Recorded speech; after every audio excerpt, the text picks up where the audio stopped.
حکمتوں کو ساری ہزارہ حکمتیں ہوں گی، ہزارہ حکمتیں ہوں گی۔ اس ناقص عقل والے انسان نے سوچا، گمان کیا، علماء کرام نے اور محدثین نے، مفسرین نے اس پہ خوب غور و خوض کیا، تدبر کیا، غور و فکر کیا، سوچا کہ اللہ تعالیٰ نے یہ عظیم الشان جو معجزہ عطا فرمایا کیوں عطا فرمایا؟ تو چند حکمتیں سامنے آئیں۔ حکمتیں اتنی زیادہ ہیں کہ جن کا شمار ہی نہیں کیا جا سکتا، اور جن ساری حکمتوں کو جانا بھی نہیں جا سکتا، کیونکہ یہ سفر خالصتاً سفر محبت تھا۔ سبحان اللہ۔ اس میں اسرار تھے، رموز تھے اور راز تھے، اور راز سب کو تو نہیں بتائے جاتے، راز تو چھپانے کی چیز ہے، اس لیے ساری حکمتوں کو جانا بھی نہیں جا سکتا، اس لیے چند حکمتیں سامنے آئیں۔ وہ ان حکمتوں میں تو آج ہم نے یہ جاننا کہ رب کائنات نے یہ عظیم شان معجزہ معراج النبی کیوں عطا فرمایا۔ اس میں سب سے پہلی حکمت، بنیادی حکمت عرض کرنا چاہتا ہوں۔ یاد رکھیں، ہر نبی کو اللہ تعالیٰ نے جو معجزات عطا فرمائے، تو وہ جو معجزات عطا کیے گئے وہ ان کے زمانے کے اعتبار سے انہیں عطا کیے گئے۔ جس فن کا نبی کے زمانے میں عروج ہوتا، جس فن کا عروج ہوتا، تو اللہ تعالیٰ اس نبی کو وہی اس عروج اور اس فن کے توڑ کے لیے اللہ وہی معجزہ نبی کو عطا فرماتا کہ اس فن کے ماہرین اس زمانے میں موجود ہوتے، اور اس فن اپنے عروج تک اور اپنے کمال پر پہنچ چکا ہوتا، لیکن نبی جب اپنا معجزہ پیش کرتا تو وہ فن کا عروج جو تھا وہ اس کے سامنے جھک جاتا، اس فن کا عروج جھک جاتا۔ تو یہ اللہ تعالیٰ نے ایک طریقہ رکھا تاکہ اس دور اور اس زمانے میں جو بھی کمال ہوتا وہ کمال نبی کے معجزے کے سامنے جھک جائے، تاکہ نبی کی نبوت ظاہر ہو جائے اور لوگوں کو پتہ چل جائے کہ یہ صرف کمال نبوت ہے، یہ فقط کمال نبوت ہے، اور کوئی انسان اس طرح نہیں کر سکتا۔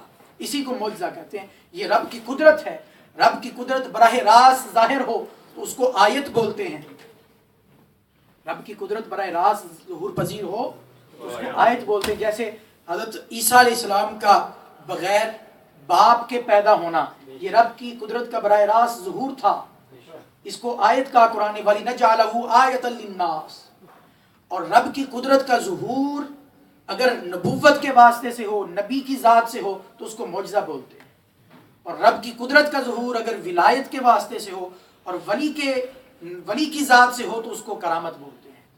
ہے تینوں جگہ رب کی قدرت، جگہ بدلنے سے نام بدل گیا، ہے رب کی قدرت تو گویا ہے رب کی قدرت، تو جو کرامت کا انکار کرتا ہے وہ رب کی قدرت کا انکار کرتا ہے، جو معجزے کا انکار کرتا ہے وہ بھی رب کی قدرت کا انکار کرتا ہے، کیونکہ سب جگہ رب کی قدرت ہی کار فرما ہے، ہر جگہ رب کی قدرت ہی ظاہر ہو رہی ہے، ہر جگہ رب کی قدرت ہی ظاہر ہو رہی ہے۔ تو اللہ تعالیٰ نے ہر نبی کو جو معجزہ عطا فرمایا اس کے زمانے کے اعتبار سے، مثال لے لیجیے، قرآن پاک نے اس کی مثالیں بھی بیان کی۔ حضرت عیسیٰ علیہ السلام کے زمانے کو لے لیں، طب کو، حضرت عیسیٰ علیہ السلام کے زمانے میں طب کو عروج حاصل ہوا، بڑے بڑے حکماء، فلاسفہ، اطباء پیدا ہوئے، ماہرین حکمت پیدا ہوئے حضرت عیسیٰ علیہ السلام کے زمانے، آپ کے زمانے نبوت میں۔ تو طب اپنے کمال پر تھی، اپنے عروج پر تھی، اور طب کو درجہ کمال حاصل تھا، بڑے بڑے حکماء، اطباء، اور یہ فن اپنے عروج پر پہنچ چکا تھا۔ تو اللہ تعالیٰ نے اس فن کے عروج کو جھکانے کے لیے اور اس کے توڑ کے لیے اللہ تعالیٰ نے حضرت عیسیٰ علیہ السلام کو ایسا معجزہ عطا فرمایا کہ دم آپ کی پھونک میں بھی معجزہ رکھا، آپ کے ہاتھ، آپ برس کی بیماری والے اور کوڑ کے مریض پر اپنا ہاتھ مبارک پھیرتے، دست مبارک پھیرتے تو وہ شفا یاب ہو جاتا۔ اس دور میں کمال طب کے باوجود اس بیماری کا علاج نہیں تھا۔ یہ حضرت موسیٰ علیہ السلام نے کمال دکھایا، حضرت عیسیٰ علیہ السلام نے یہ کمال دکھایا کہ آپ اپنا دست اقدس پھیرتے تو وہ شفا یاب ہو جاتا، اس فن کو توڑ دیا۔ ایسا کوئی اور نہیں کر سکتا، حتیٰ کہ رب کے اذن سے اور رب کے دے ہوئے فضل اور کرم سے آپ کو یہ شان بھی ملی کہ وحی الموتیٰ بإذن اللہ۔ بڑے بڑے طبیبوں کے پاس بڑی بڑی بیماریوں کا علاج تھا، لیکن مردہ کو کوئی زندہ نہیں کر سکتا تھا، حضرت عیسیٰ علیہ السلام مردے کو زندہ کر دیا کرتے تھے۔ سبحان اللہ۔ وحی الموتیٰ بإذن اللہ، خود فرماتے میں مردے کو زندہ کرتا ہوں اللہ کی اذن سے، قرآن کے لفظ۔ تو یہ معجزہ عطا کیا گیا۔ حضرت موسیٰ علیہ السلام کے زمانے میں جادو فل عروج پر تھا، جادو کو عروج تھا۔ اس جادو کے توڑ کے لیے رب کائنات نے حضرت موسیٰ علیہ السلام کو جو ہے وہ عصا کا معجزہ عطا فرمایا کہ جادوگروں نے اپنی رسیاں ڈالی، سانپ بن گئے۔ حضرت موسیٰ علیہ السلام کو گیا تو بھی اپنا عصا ڈال، القی عصا کا، اپنا عصا تو بھی پھینک۔ تو حضرت موسیٰ علیہ السلام نے جب اپنا عصا پھینکا تو وہ بہت بڑا اژدہا بن کے اس نے سارے وہ رسیوں کے بنے ہوئے سانپوں کو نگل لیا، تو جادو کا توڑ ہو گیا۔ ایسا کوئی اور نہیں کر سکا۔ فلکیہ سارا ساجدین، جو جادوگر تھے، جب انہوں نے یہ کمال نبوت دیکھا اور رب کی قدرت دیکھی تو سب سجدے میں گر گئے، کہنے لگے قالوا آمنا برب العالمین رب موسیٰ و ہارون۔ سبحان اللہ، سبحان اللہ۔ ہم بھی اس رب پر ایمان لائے جو عالمین کا رب ہے، ہم نے اس رب کو مان لیا جو موسیٰ کا رب ہے، جو ہارون کا رب ہے۔ اس نے موسیٰ علیہ السلام کو یہ شان عطا کی۔ سارے جادو ٹوٹ گئے ان کے سامنے، کیونکہ یہاں ایک طرف رب کی قدرت تھی، ایک طرف ان کے مصنوعی جادو تھے۔ تم رسیوں کے بنے ہوئے سانپوں کو حضرت موسیٰ علیہ السلام کے عصا نے جو ہے وہ نگل لیا۔ تو یہ توڑ ان کی نبوت۔ اعلیٰ حضرت کے اسی طرح بقیہ نبیوں کو بھی اسی طرح شان عطا کی گئی۔ اب آئیے بات کرتے ہیں نبی آخر الزماں احمد مجتبیٰ جناب حضرت محمد مصطفیٰ صلی اللہ علیہ وسلم کی۔ آپ کے زمانہ نبوت کی، آپ کے زمانہ نبوت میں فصاحت، بلاغت، تکلم، نطق یہ کمال درجے پر تھا۔ عرب کے لوگ شاعری میں، فصاحت میں، بلاغت میں، کلام گوئی میں، بات کرنے میں، منظر کشی میں، کھڑے کھڑے شاعر ایک منظر کو دیکھتے تو پورا پورا قصیدہ لکھ دیتے، گھوڑے کو دیکھتے تو گھوڑے کی شان میں، گھوڑے کی تعریف میں پورا پورا قصیدہ لکھ دیتے، 40 اشعار وہیں کھڑے لکھ دیتے اور بیان کر دیتے، فی البدیہہ اشعار بول دیتے۔ تلوار کو دیکھا، اس کی چمک دمک کو دیکھا، اس کی تیز دھار کو دیکھا تو اس کی تعریف میں پورا قصیدہ لکھ ڈالا، پورا قصیدہ بیان کر دیا۔ اس قدر فصاحت، بلاغت، شعر گوئی، کلام گوئی، تکلم، نطق یہ سارے فنون تھے ان کے پاس۔ حتیٰ کہ عرب والے وہ یہ سمجھتے تھے، کہتے تھے اگر بولنا آتا تو ہمیں بولنا آتا ہے، باقی سب کو اجمی سمجھتے تھے، کہتے باقی ساری دنیا میں گونگے ہیں، بولنا آتا تو ہمیں بولنا آتا، باقی سارے اجمی ہیں۔ وہ اجمی سمجھتے تھے سب کو کہ گفتگو اگر ہے تو ہمارے پاس ہے، تکلم ہے تو ہمارے پاس ہے، فصاحت ہے تو ہمارے پاس ہے، بلاغت ہے تو ہمارے پاس ہے، زبان دانی ہے تو ہمارے پاس ہے، بلاغت اور فصاحت کے اسلوب ہیں، ان کے قوانین قواعد ہیں تو ہمارے پاس ہے، کسی منظر کو بیان کرنا جانتے ہیں تو ہم جانتے ہیں۔ تو اس قدر وہ فصاحت و بلاغت کو بڑے بڑے فصحاء اور بلغاء، تو رب کائنات نے ان کی فصاحتوں بلاغتوں کا توڑ اپنے کلام کی شکل میں، سبحان اللہ کی شکل میں آقا علیہ السلام کو عظیم الشان معجزہ قرآن مجید کا عطا کیا گیا۔ قرآن مجید کا عظیم الشان معجزہ عطا کیا گیا کہ جب قرآن مجید نازل ہونا شروع ہوا تو سارے فصحاء اور بلغاء کی فصاحتیں بلاغتیں دم توڑ گئے۔ بڑے بڑے فصیحوں نے، بلغاء نے، شعراء نے کوششیں کی کہ اس کلام کا مقابلہ کیا جائے، لیکن تھک ہار گئے، عاجز آ گئے، بے بس ہو گئے، کچھ نہیں بن سکا ان سے۔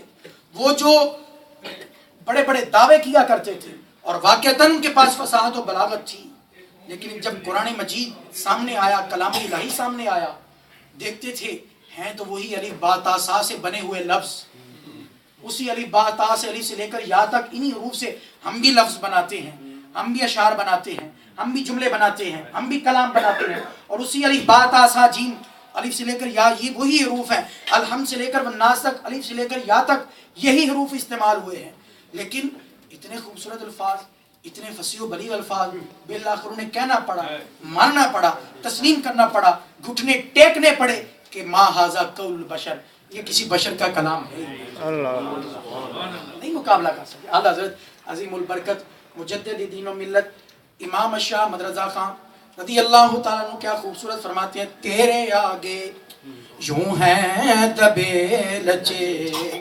فصحاء عرب کے بڑے بڑے، تیرے آگے یوں ہیں دبے لچے فصحاء عرب کے بڑے بڑے، کوئی جانے کہ منہ میں زبان نہیں بلکہ جسم میں جان نہیں، سبحان اللہ سبحان اللہ. کوئی جانے کے منہ میں زبان نہیں بلکہ جسم میں جان نہیں. وہ جو کہتے تھے زبان صرف ہمارے پاس ہے، جب قرآن نازل ہوا تو کہنے لگے ہمارے پاس کچھ نہیں، ہم نہیں اس کا مقابلہ کر سکتے. تو حضرت تیرے آگے یوں ہے دبے لچے فصحا عرب کے بڑے بڑے بڑے جو فصحا تھے، جب کلام الہی سامنے آیا تو جھک گئے، گھٹنے ٹیکنے پڑے، عاجز آ گئے، بے بس ہو گئے. تو اللہ تعالیٰ نے یہ معجزہ عطا فرمایا. تو گویا ہر نبی کو. اب بات جو اگلی ہم نے حکمت معراج کی کرنی ہے. اب مجھے بتائیں کیا حضور کا زمانہ صرف وہ حضور کا وہ ظاہری زمانہ نبوت تھا یا حضور کا زمانہ قیامت تک کے لیے؟ توجہ میری طرف فرمائیں. حضور کا زمانہ محدود نہیں. پہلے نبی جتنے بھی آتے رہے، رسول آتے رہے، ان کے زمانے محدود تھے. ان کے زمانے محدود ہے. ٹھیک ہے، ان کے زمانے محدود تھے نبوت کے اور رسالت کے. لیکن یہ نبی آخر الزمان تھے. ان کی نبوت کا چرچا قیامت تک کے لیے اور بعد از قیامت ہمیشہ کے لیے. تو حضور کا زمانہ صرف حضور کے آپ کے ظاہری وصال تک نہیں تھا، بلکہ حضور کا زمانہ قیامت تک. سارے زمانے حضور کے، سارے زمانے حضور کے. اس لیے حضور کو صرف فصاحت و بلاغت اور قرآن مجید کا ہی معجزہ عطا نہیں کیا گیا. رب کائنات کے علم میں تھی بات کہ حضور کا زمانہ قیامت تک کا زمانہ ہے. حضور کے زمانے نبوت محدود نہیں، اس کو ہم نے قیامت تک کے لیے پھیلا دیا، اس کو قیامت تک کے لیے وسعت عطا کر دی. تو حضور کا زمانہ یہ سارا، بلکہ سارا زمانہ ہی حضور کا زمانہ، سارا زمانہ ہی حضور کا زمانہ ہے. تو سارے زمانے حضور کے ہیں. اور انہی زمانوں میں یہ آج کا دور بھی ہے. آج کے دور نے سائنس نے ترقی کی، ٹیکنالوجی نے ترقی کی، اتنی ترقی کی کہ لوگ یہی انسان، مٹی کا بنا ہوا انسان، اس نے چاند پر جا کر اپنا قدم رکھا، چاند پر جا کر اپنا، اور اس نے اس کو اپنی ترقی کا اختتام سمجھا کہ میں نے بہت زیادہ ترقی کر لی.